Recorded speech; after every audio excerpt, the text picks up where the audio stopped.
You probably already know what a speedrun is. But in case you don't, Step 1. Pick a game.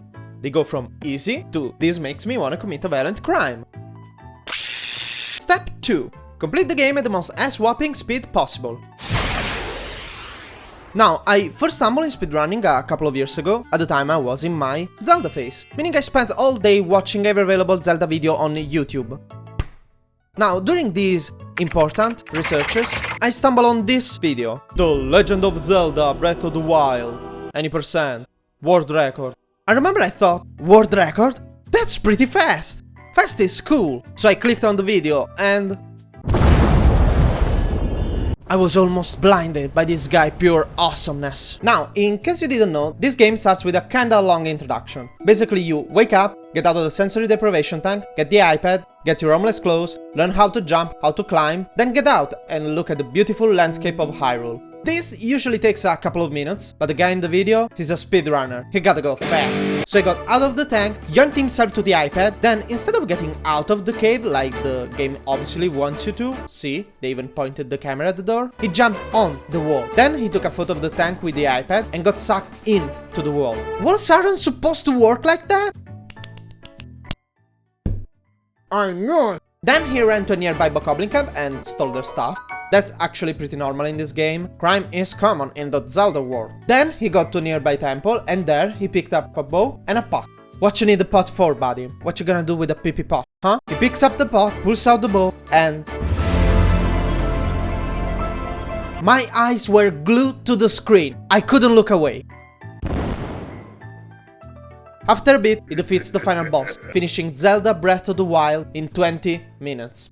I had so many questions, so I used the ancient power of autistic obsession and did some research.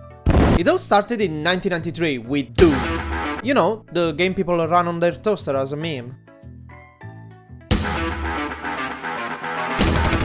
Doom allowed to save replay files of your gameplay, and some of those files were pretty fast. So a gamer decided to share those super fast files. Then in 2003 he said, fuck it, we'll do it live! And opened the site to speedruns of every game. Naming the site, maybe you guessed it, speedrun.com. But at the time, not every game allowed to save a replay file. So people had to send cassette tapes, yes, cassette. They sent cassette tapes of themselves going to show how cool and awesome they were. All of a sudden, everybody was sharing strats, skips, and results of their Olympic training. But it wasn't enough. People wanted to know every possible way they could go fast. And bada beam, bada boom, categories were born. Like the classic any percent, where you have to go sacrilegiously fast until you finish the game. Or the 100%, where you still have to go fast, but opposite to the any percent, you can't skip anything. So those 999 cork poops in Breath of the Wild, you gotta catch them all, buddy.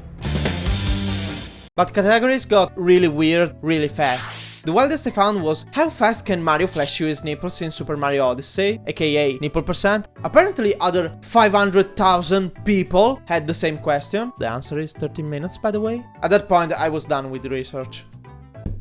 I drew the line at Mario flashing his nipples. But I still had questions. I needed more. Then it clicked. I can try speedrunning too. So I picked up my Switch and watched a tutorial for the Zelda pot trick. Basically, you need an object to pick up, like a PP pot. Or even better, a bomb. I choose bombs since I can spawn them with the iPad. Then you needed to trick the game into thinking the bomb you're holding, it's actually an arrow. See? That's the arrow inside the bomb. Now you just have to get on a ledge and... this is ground control. So I tried to do it and it took me 4 hours. 4 hours of my life trying to do the PP pot trick. But then, I finally got it. I felt power flowing through my veins. Is this what speedrunners feels all the time? Is this what immortality tastes like? Then I messed it up immediately. So yeah, I'm not cut to be a speedrunner. I will need to learn countless more tricks and I wanna do other stuff before I turn 90. So I think I'll stick to watch speedruns and speedruns explanation. The last one specifically to skip bosses.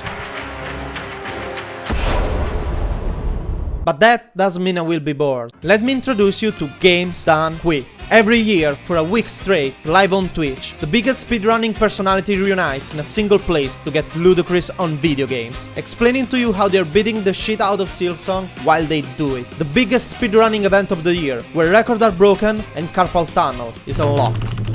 Not for fame, money, or an award. No, these guys are speedrunners. They are too cool for that. The goal of GDQ is to raise money for cancer research. Stop! You can't defeat cancer by flashing Mario nipples super fast. Watch me.